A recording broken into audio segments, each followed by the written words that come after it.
今日咧就嚟到呢個瑞士嘅 Lauterbrunnen 呢度咧就喺少女峰嘅山下邊啦。咁我咧就會喺呢個鎮留2日，咁就視乎天氣睇下決定今日淨係聽日上去少女峰啦。上面好似好多雲，上唔上去咧？今日仲喺度地飛緊。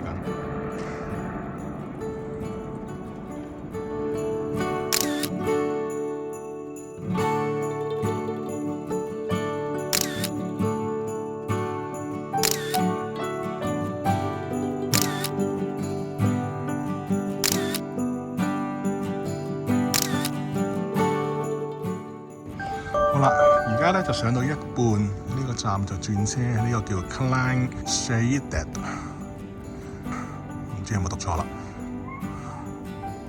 咁咧喺呢度轉車咧，咁頭先咧就係坐呢架車由我住嗰度上嚟啦。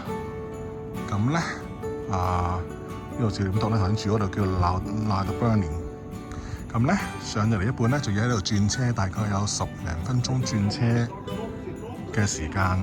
咧上邊就睇嚟都係俾暈車住咗㗎啦，不過是但啦。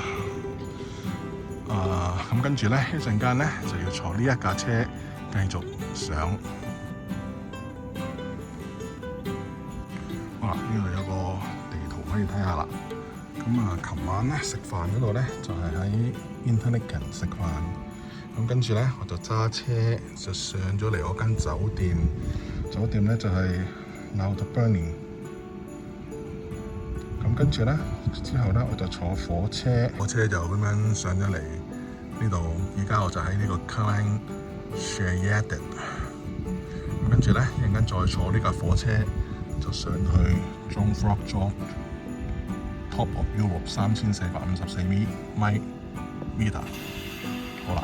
睇嚟啲聲係就嚟開火車啦。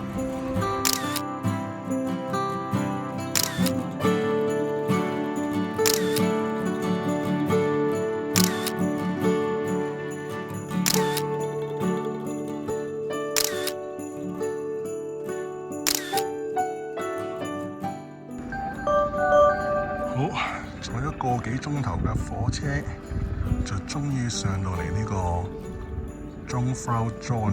其實德文唔知點讀，我聽人佢哋講咧，佢哋唔係讀 J 嘅，唔知佢哋讀鬼嘢咁樣嘅。唔知道 anyway， 我唔識德文啊。咁咧呢度就係中文就係少女峰啦。咁咧好彩，就係山頂嗰度有少少雲。跟住我頭先其實我等咗好耐㗎啦，我等咗好耐咧，想睇下山頂嗰嚿雲咧會唔會散。跟住咧，但係我發覺咧嗰個雲咧係長期有嚿雲喺嗰度嘅。咁可能咧係嗰啲水氣蒸發，咁所以嗰個位咧係成日都有嚿。已經喺度等咗成10幾分鐘㗎啦。嗰個始終都係即係飄嚟飄去，但係都仲係有嚿雲喺嗰個位嚟嘅。呢個就係一個觀景台啦。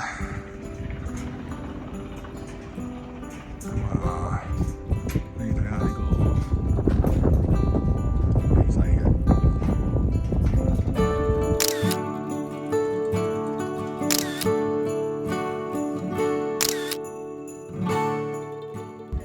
好，而家咧就嚟到觀景台嘅另外一邊。咁呢座咧就係比少女峰矮少少嘅啫，叫做 Monch， 係另一座高峰嚟嘅。其實只係矮唔知50米咁樣嘅啫。咁就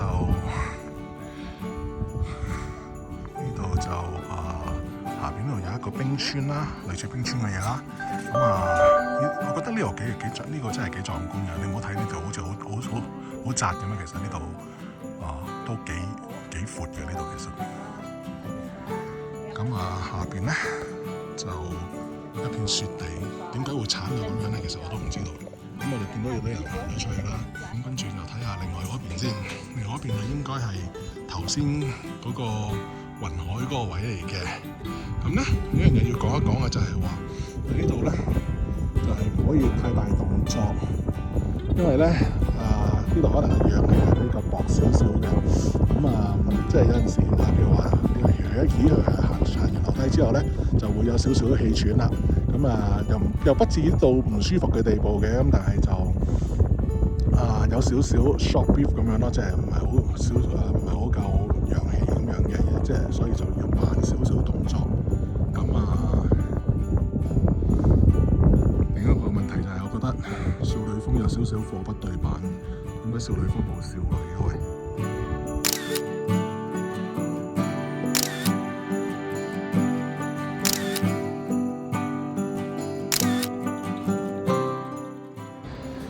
好彩頭先天氣好嗰陣時影咗相，突然間過咗一陣就已經成個天都係白蒙蒙一片啦，咩都睇唔到啦。